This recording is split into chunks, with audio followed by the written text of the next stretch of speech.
¿Cuál será la imagen que define el siglo XX? Para el escritor de lengua inglesa Joseph Conrad fue el hundimiento del Titanic. Para otros, tal vez la llegada del hombre a la luna. Y para muchos, tal vez la imagen que define el siglo XX es la de las bombas atómicas de Hiroshima y Nagasaki o la niña que corre durante un episodio de la Guerra de Vietnam. El siglo XX fue muy corto.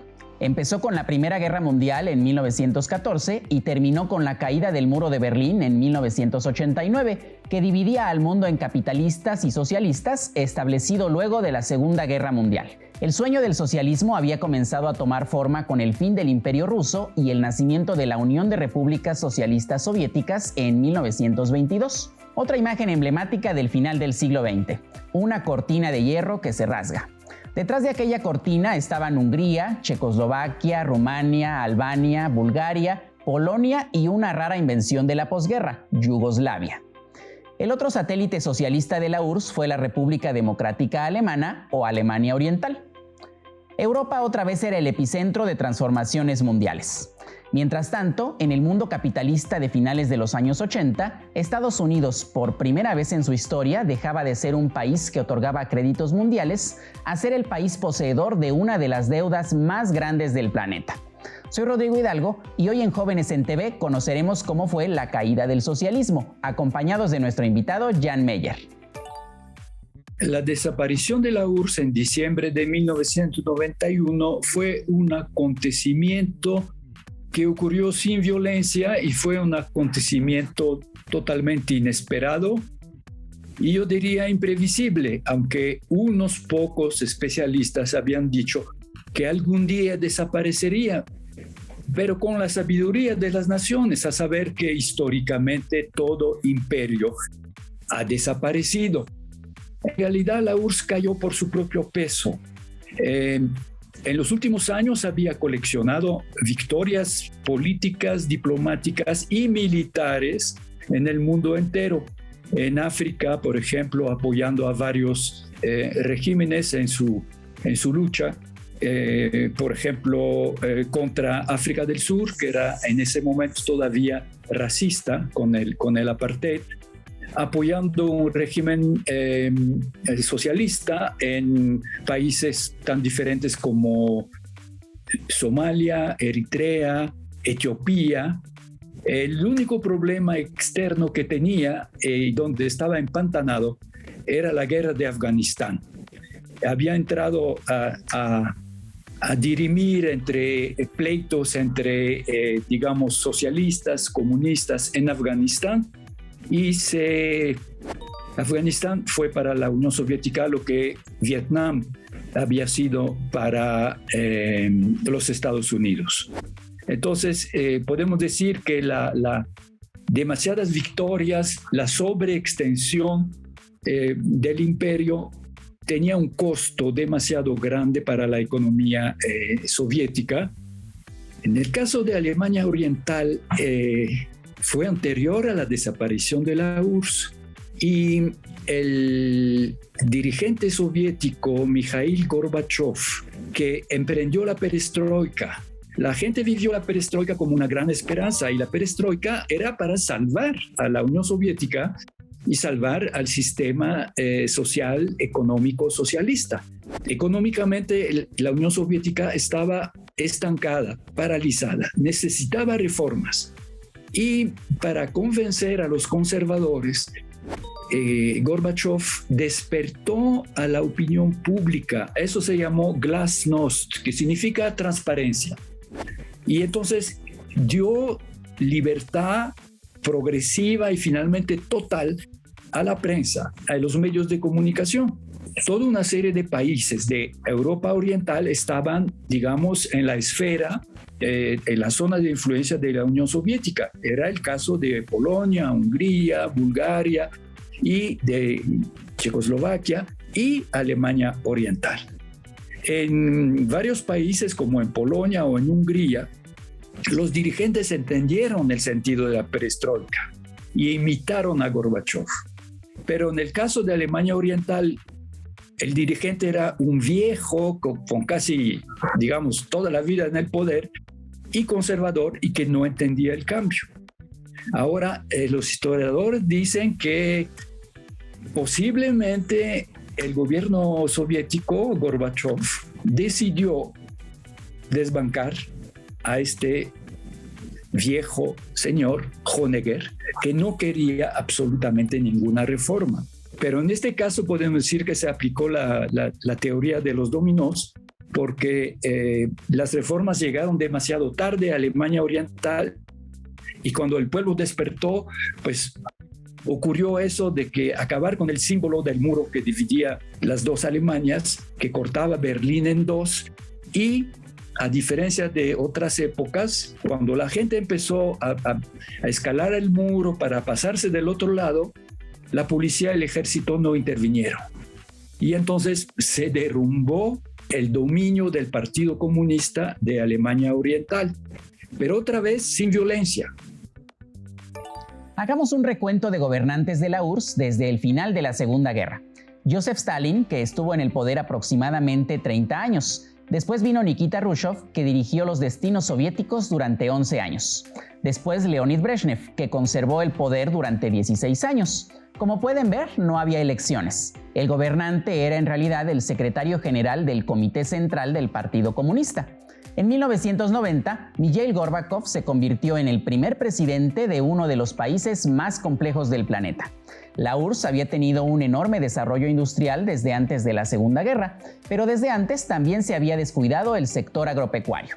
Era una potencia mundial, pero también un país empobrecido. La industria se enfocaba en el armamento y la carrera espacial, pues la Unión Soviética fue el primer país en poner un satélite artificial en órbita, el Sputnik 1. Después de la Segunda Guerra Mundial, Alemania quedó dividida en dos. La zona oeste quedó al mando de Estados Unidos y la zona este quedó bajo la tutela de la URSS.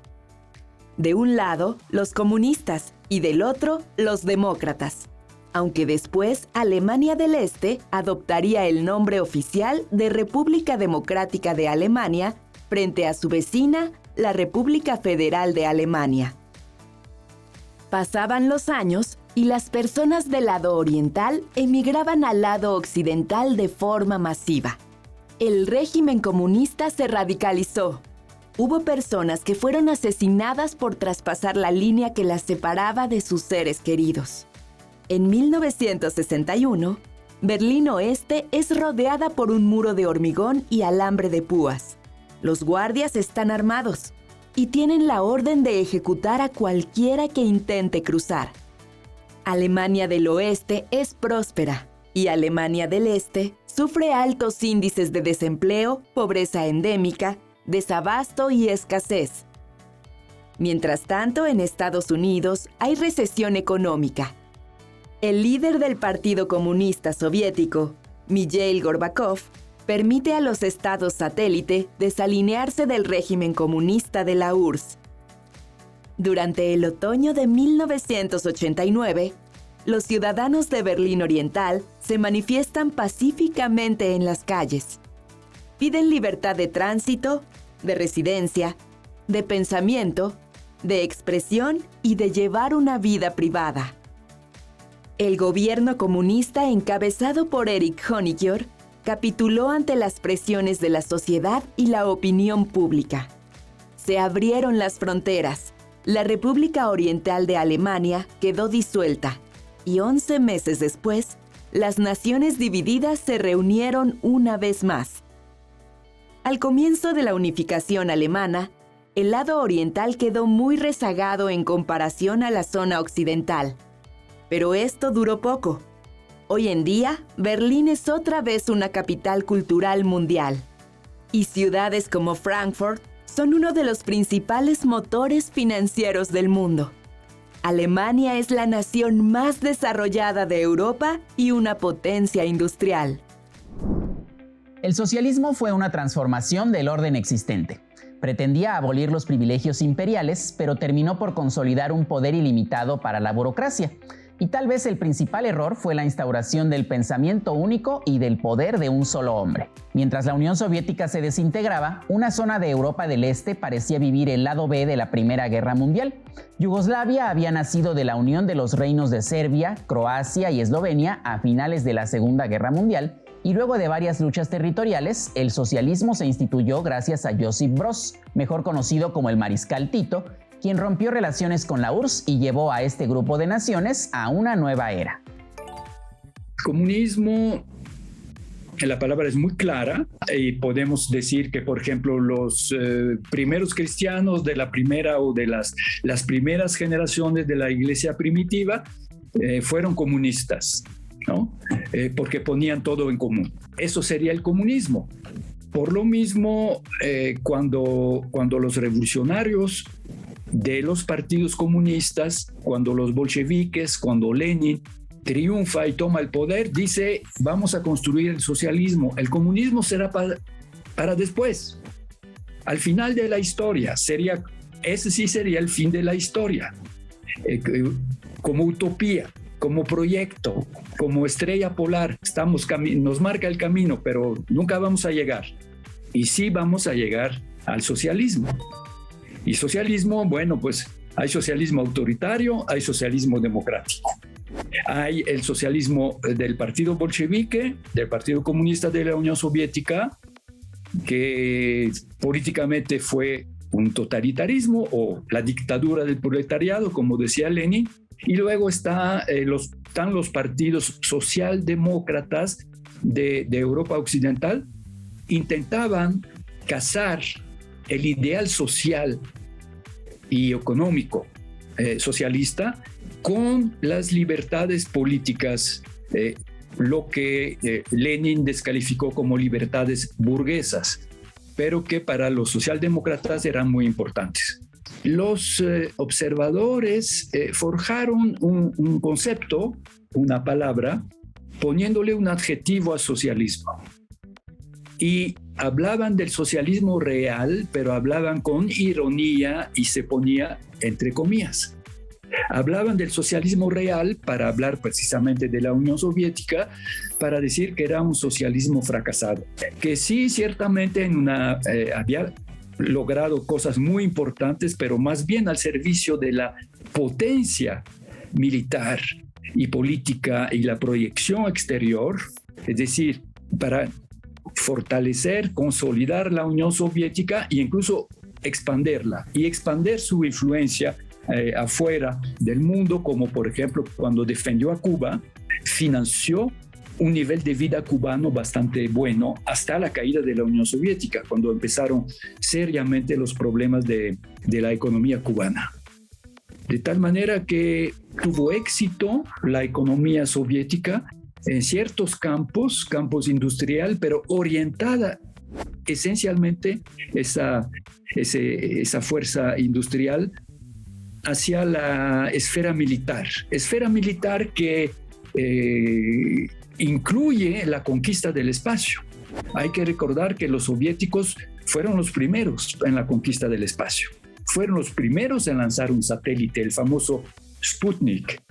Y fueron los primeros en lanzar un satélite con un ser vivo adentro. La que fue célebre en el mundo entero, la perrita blanca y negra llamado Laika. Cantidad de gente después llamó a sus perritas Laika. Y en cuestión de misiles y de desarrollo nuclear, pues lo mismo, pero en esa perspectiva imperial y de defensa militar del imperio. Así que eso explica a la vez la fuerza y a la vez la debilidad de la economía soviética, por ese desequilibrio. Otro episodio que marca el final del socialismo fue la llamada Revolución de Terciopelo, que comenzó en Praga. En 1968, la capital de la entonces Checoslovaquia vivió una rebelión que fue reprimida con tanques de guerra. El líder del Partido Comunista de aquel país, Alexander Dovzek, propuso la liberación colectiva. Pretendía darle una cara humana al socialismo, según sus propias palabras, o lo que es lo mismo, querían liberarse del yugo soviético. La esperanza y la crítica al régimen socialista más poderoso del planeta inundaban la prensa. En las calles, estudiantes y personas de todas las edades manifestaban sus ideales. Pero las tropas de la URSS invadieron Praga el 21 de agosto y no hubo esperanza para los checoslovacos hasta que un buen día la pesadilla terminó. Conscientes de lo que había pasado en la primavera del 68, los habitantes de Praga en 1989 tenían muy presentes dos sucesos: la caída del muro de Berlín y la celebración de unas elecciones democráticas e independientes en Polonia. Ya nada podía detenerlos. La Revolución de Terciopelo se llamó así a una serie de acontecimientos pacíficos que dieron por terminado el régimen comunista y que abrieron la puerta a la democracia. También se abrieron los mercados y poco a poco el neoliberalismo sería la economía de la recién nacida República Checa. El neoliberalismo, en pocas palabras, quiere decir libre mercado y libre economía con la intervención mínima del Estado. Esta corriente económica fue la que adoptaron la mayoría de los países que nacieron de la disolución de la cortina de hierro. La Guerra Fría produjo una serie de imágenes muy poderosas. Las emociones de una época oscura han quedado inmortalizadas en algunas películas que recuerdan los 32 años de la caída del muro de Berlín. Para entender cómo sería la vida en Alemania después de la Segunda Guerra Mundial, la película Alemania Año Cero es una serie de imágenes poéticas que muestran a los sobrevivientes del apocalipsis. Actrices y actores no son profesionales, sino habitantes reales de la ciudad destruida. Es la primera película de ficción del director italiano Roberto Rossellini y fue filmada durante los primeros días del final de la guerra en Berlín. Otra obra maestra es La vida de los otros, donde podemos ver cómo era Berlín en los años 80. La policía secreta de Alemania Oriental, llamada Stasi, vigila cada movimiento de los ciudadanos sin posibilidad de tener vida privada. El espionaje de Estado recluta colaboradores entre las personas comunes y una pareja quedará envuelta en una red de mentiras y violencia. Dirigida por Florian Henkel von Donnersmarck, La vida de los otros obtuvo el premio Oscar a la mejor película de habla no inglesa en 2006. Aunque parezca increíble, había personas en Alemania Oriental que se encontraban muy a gusto en el régimen comunista. De eso nos habla Adiós a Lenin, un finísimo drama que a veces es comedia y otras tragedia. Dirigida por Wolfgang Becker, esta multipremiada película es la historia de una mentira necesaria que debe urdir su protagonista, un muchacho que bien podría ser cualquiera de nosotros. El muro de Berlín produjo muchísimas películas y con el paso del tiempo ha permitido recrear la historia a través de la pantalla grande. Mientras Europa bullía con rebeliones, en el otro imperio también se vivía una revolución, pero era musical. Esta revolución nos alcanza hasta nuestros días y traspasó las fronteras de los barrios afroamericanos de Estados Unidos. El hip hop es un movimiento cultural urbano que abarca muchas expresiones artísticas. En la música, el rap es un sonido más emblemático. Este ritmo consiste en el arte de rimar con rápidas improvisaciones. Es algo difícil, pero espontáneo, y en el siglo XXI sigue siendo la banda sonora global con diferentes versiones. A finales de los años 70, en algunos suburbios de la ciudad de Nueva York, el funk comenzó a transformarse, igual que la mentalidad de miles de afroamericanos. En la URSS, la apertura de Gorbachov permitió la importación de géneros musicales que habían sido considerados imperialistas y por ello nocivos para la sociedad, como el rock y el jazz. A mediados de los 80 surgieron las primeras y últimas bandas metaleras de la Unión Soviética. El rap seguía su propio camino en Estados Unidos. En Nueva York nacía la variante boom bap. En California surgía la variante G-Funk. En Texas, Miami o Tennessee, los jóvenes bailaban y cantaban el Dirty South, el trap o el crunk. El nuevo orden era afroamericano y todo el mundo se vestía, hablaba y bailaba con estilo hip hop. Incluso estrellas consagradas que llegaban al final de su viaje, como Miles Davis, experimentaban con el rap. Es increíble que la banda sonora de nuestros días se parezca tanto al sonido de los años 80. El proyecto socialista de justicia social, que es la condición para que se pueda lograr una paz social, con respeto de las diversidades, con conciencia de que existe un problema internacional de subdesarrollo que explica las grandes migraciones del siglo XXI. Siglo XXI va a ser un siglo de grandes migraciones y solamente una ideología o un programa, si la palabra ideología no nos gusta, un programa socialista, porque el socialismo es social. Si no es social, no es socialismo. En el caso de Rusia, los rusos han pasado por 70 años de socialismo real con un sufrimiento, una ausencia de libertad durante 70 años. 3 generaciones por lo menos crecieron bajo ese régimen y aprendieron que todo venía del Estado, por lo mismo había que ser agachados, pero que tenía su ventaja porque el Estado te daba todo. Y es muy difícil, y yo creo que lo que ha pasado en los últimos 25 años en Rusia lo demuestra, es muy difícil construir una sociedad totalmente nueva después de eso, y es muy difícil construir una democracia política. Hoy en día Rusia suma las desventajas del antiguo régimen sin tener las ventajas del nuevo régimen.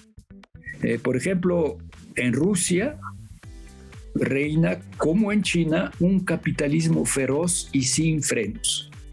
Y Rusia también tiene sus multibillonarios, pero al mismo tiempo, a diferencia de China, Rusia no ha logrado un verdadero desarrollo económico. Rusia tiene grandes riquezas naturales. Y Rusia, como un país del tercer mundo, vive de la exportación de los recursos de la naturaleza. Los hidrocarburos, sus minas, la leña de los grandes bosques, y por cierto, Rusia, igual que la Unión Soviética, está destruyendo el medio ambiente de una manera bárbara.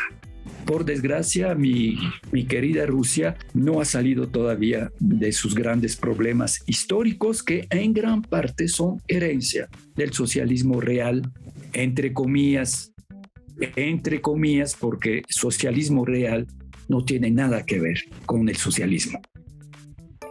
Entre el 19 y el 21 de noviembre de 1989, el presidente de Estados Unidos, Ronald Reagan, y el primer presidente del Soviet Supremo de la Unión Soviética, Mikhail Gorbachev, tuvieron una reunión que marcaría el fin de la Guerra Fría y en la que no le fue muy bien a la URSS, pues se mostraba incapaz de enfrentar los desafíos de la nueva realidad. La última reunión tuvo lugar en Moscú en 1988. La imagen le dio la vuelta al mundo antes de la era del Internet. Los mandatarios tenían que aceptar la cruda realidad. La carrera armamentística y la carrera espacial habían costado no solo muchos millones de dólares, había un atraso económico patente en Estados Unidos y un atraso tecnológico en la todavía Unión Soviética. Los altos presupuestos militares sangraban de tal forma las finanzas que impedían a ambos países solucionar problemas sociales urgentes como la pobreza, que iba en aumento. El colapso económico era inevitable y Gorbachev, cansado, perdía poder. Por eso anunció el fin de la URSS un 8 de diciembre de 1991. Lo sucedería en el poder de la nueva Rusia o Federación Rusa Boris Yeltsin. Luego de 9 años de gobierno más bien desastrosos, Rusia llegó a otra nueva era dictatorial con Vladimir Putin, una era que no ha terminado. ¿Qué opinan del momento actual en el que vivimos? ¿Qué semejanzas y diferencias se observan con los años 80? ¿Les parece que vivimos en un mundo polarizado, uniforme o más diverso que nunca gracias al Internet? El viaje por el corto siglo XX y la caída del socialismo ha llegado a su fin. Agradecemos la participación de nuestro invitado y recuerden que esta es una ventana para ustedes. Soy Rodrigo Hidalgo y los esperamos en la próxima expedición de Conciencia Histórica en Jóvenes en TV.